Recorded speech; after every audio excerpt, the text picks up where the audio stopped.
RJD supremo Lalu Prasad Yadav Islampur पहुंचे, जहां उन्होंने स्वर्गीय कृष्ण वल्लभ प्रसाद की 24वीं पुण्यतिथि के मौके पर श्रद्धा सुमन अर्पित किए और खानका स्कूल के मैदान में सभा को भी संबोधित किया। कार्यक्रम से पहले उन्होंने मां जगदम्बा स्थान में पूजा करने के बाद लोधी शाह के मजार पर चादरपोशी की, जिसके बाद उन्होंने सभा को संबोधित करने के दौरान अपने पुराने अंदाज में दिखाई दिए। उन्होंने कहा कि अब वक्त आ गया है कि हम सबको एक जगह इकट्ठा होकर इस देश में अपनी सरकार बनानी है और बिहार में तेजस्वी यादव को सीएम बनाना है।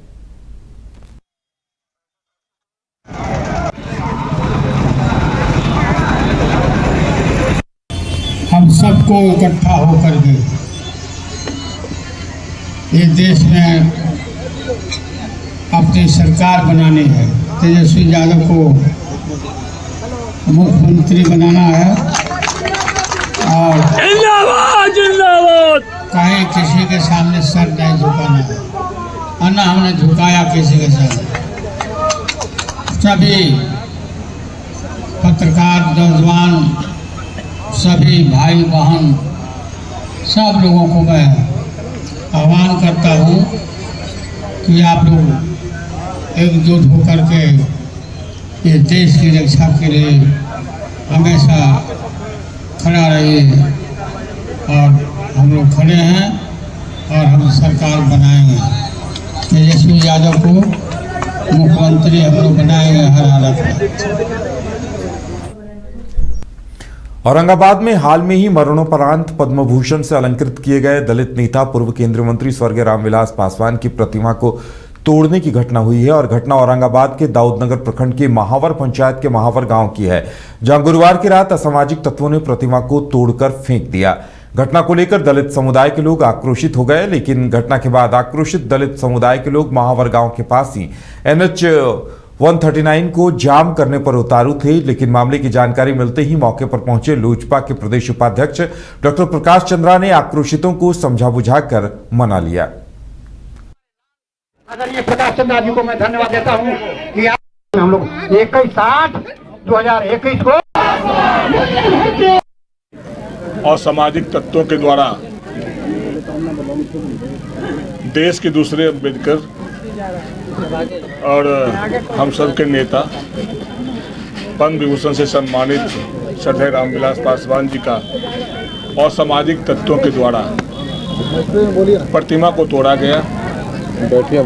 इस घृणित कार्य के लिए हम कड़ी शब्दों में निंदा करते हैं और हम कहना चाहते हैं कि देश और दुनिया में हमारे नेता आदरणीय श्री चिराग पासवान जी की बढ़ती लोकप्रियता से घबराकर कुछ असामाजिक तत्वों ने ये घिनौनी हरकत की है। हम जिला प्रशासन से मांग करते हैं कि इस घटना की जांच हो और दोषी को कठोर से कठोर सजा मिले। सबसे पहले तो हम लोग इसमें जो असामाजिक तत्व हैं उसका पहचान करने का कोशिश कर रहे हैं। इसके लिए हम लोग तकनीकी साक्ष्य वगैरह पे डिपेंडेबल हैं और उसी पे काम हो रहा है और जब पहचान हो जाती है तो हम लोग उसको जो प्रॉपर जिस धारा में FIR हुआ है उसमें चार्जशीट करके भेजेंगे और उसके बाद आगे से ना हो इसके लिए हम लोग अन्य जगह भी जहाँ पे इस तरह के मुद्दे उत्पन्न हो सकते हैं वहाँ पे हम लोग पहले से ही प्रोएक्टिव मोड में।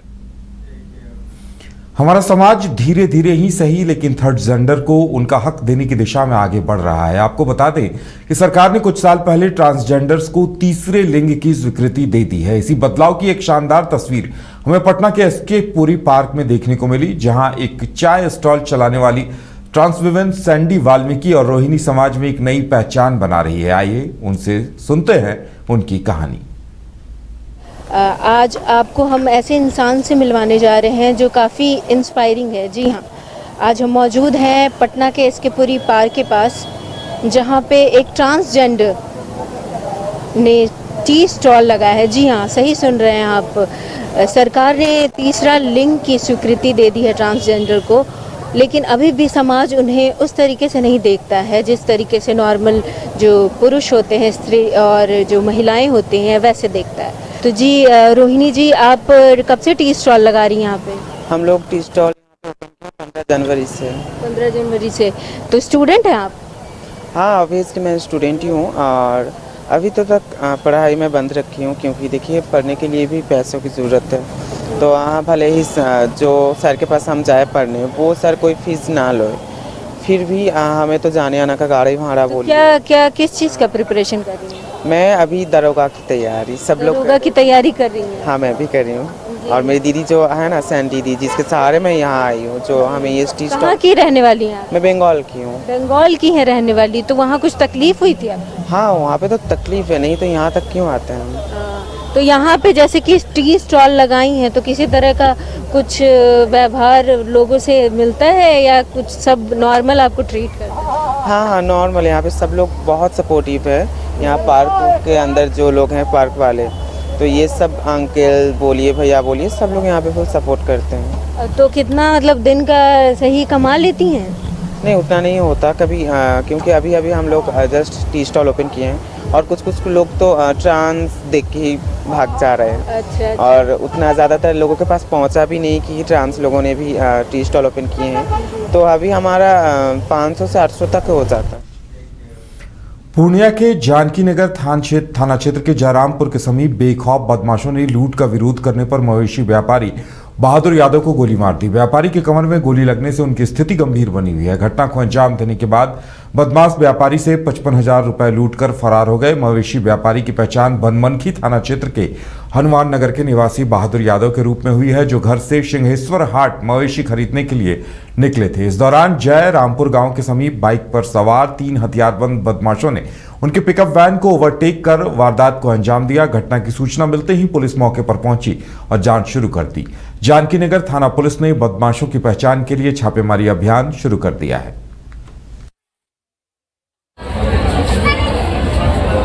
सिंहेश्वर पिकअप वाला रोक दिया, पिकअप को रोक दिया, वो बदमाश पिकअप को नहीं रखना चाहिए। अच्छा, तो उसके बाद फिर क्या किया? उतार के भीतर में थे, उतार के उठा के बाजार दिया। हाथ दोनों ऐसे कर रहे थे, दोनों जमीन में रुपया था, ऊपर के जमीन में। कितना रुपया था? 55,000। कहाँ जा रहे थे? सिंहेश्वर जी। क्या 2 लाख रुपया शायद था, उसका पीछा करके पैसे भी छीन ले गए और गोली भी, उसको भी देखना था।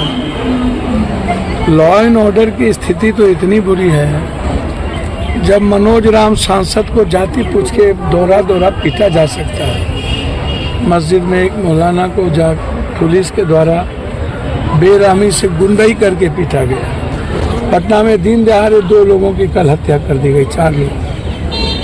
तो लॉ एंड ऑर्डर की स्थिति तो बहुत बुरी है, हालात इतने बुरे हो गए हैं लॉ एंड ऑर्डर के। पटना सिटी क्षेत्र के आलमगंज थाना अंतर्गत पश्चिम दरवाजा के पास नमामि गंगे के तहत नाला निर्माण का कार्य किया जा रहा है। वहीं काम के दौरान कार्यस्थल के अगल बगल चारों तरफ जमीन धंसने लगी, जिसके कारण लोगों में काफी नाराजगी पैदा हो गई। लोगों ने वहां निर्माण के खिलाफ विरोध प्रदर्शन किया। लोगों का कहना था कि पहले भी इस तरह से कार्य हुआ है, लेकिन ये काफी अति व्यस्त सड़क है और काफी घनी बस्ती भी है, मेन मार्केट भी है। स्थानीय लोगों का कहना है कि आसपास की जमीन धंसने से यहां खतरा पैदा हो गया है। उसी के विरोध में वो प्रदर्शन कर रहे हैं कि जल्द से जल्द बेहतर तरीके से यहां काम किया जाए, क्योंकि अगल बगल मार्केटिंग कॉम्प्लेक्स और बिल्डिंग्स हैं और उन्हें नुकसान पहुंच सकता है। आज से 1.5 साल पहले भी यहाँ पे नाला के लिए ये खोदा गया था, लेकिन उस समय भी ये पोल जो है, बिजली पोल जो मेन सड़क पे है, उसमें उस समय भी पोल मतलब लटक गया था। तो बिजली विभाग ने आया और एक वो उसमें थुम्बी लगा के छोड़ दिया गया। और उसके बाद मेयर आए, यहाँ के बहुत सारे जनप्रतिनिधि लोग आए, उन्होंने इस काम को उस समय काम को क्लोज किया गया। लेकिन उसके बाद उपरांत 1.5 वर्ष के बाद फिर ये खोदा गया। उसके बाद हम लोगों ने मना किया था कि यहाँ पे देखिए पिछले बार पोल गिरने वाला था और आप लोग मान नहीं रहे हैं। इसका समुचित मतलब व्यवस्था करने के बाद आप जो है इसको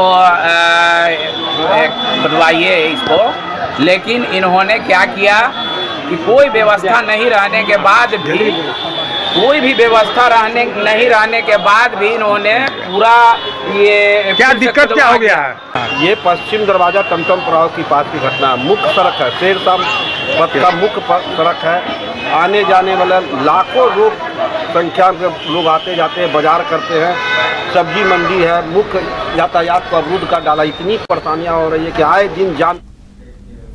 खबर सासाराम से है, जहां सासाराम के चंदतन पीर पहाड़ के पास लगने वाले सालाना उर्स मेले में नागरिक सुविधाएं उपलब्ध कराने की मांग की गई है।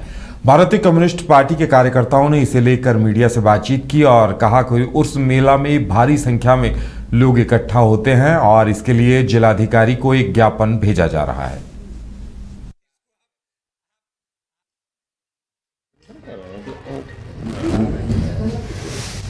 शहीद एक जो है हमारे पहाड़ पर दरगाह है, जहाँ कई जिला के लोग जो है वो अपनी आस्था से या मानवता से जैसे भी हो वो पहुँचते हैं। वो वहाँ की जो है प्राकृतिक भी एक बनावट है जिसको देखने भी बहुत सारे लोग आते हैं। और वहाँ जो है एक समुदाय के, खासकर मुस्लिम समुदाय के लोगों का एक साल में वार्षिक जो है मेला भी लगता है जिसमें कई लाख लोग जुटते हैं। लेकिन वहाँ की स्थिति ये है कि जब हम गए देखने के लिए तो आज तक मैंने सैकड़ों साल हो गए, लेकिन आज तक वहाँ आपको बढ़िया से पानी की व्यवस्था नहीं है, पीने का कहीं नल नहीं दिखाई दिया। कुछ टंकी लगे हुए हैं, कुछ ऊपर जाता है पानी, लेकिन नीचे मैदान में नहीं है। दूसरी चीज़ है कि बड़े बड़े लाइट लगाना चाहिए, वहाँ बहुत सारे भीड़ होता है, वो लाइट भी नहीं है। नीचे रोड जो ताराचंडी के ओर जाता है उसमें भी लाइट नहीं है। इसके साथ साथ अगर देखेंगे आप तो वहाँ जो है शेड आज तक नहीं है। प्राचीन काल से जो बना हुआ है, लोग जो बनाए थे वो ये आपको पत्थर वाला वही है, टूटा बना हुआ।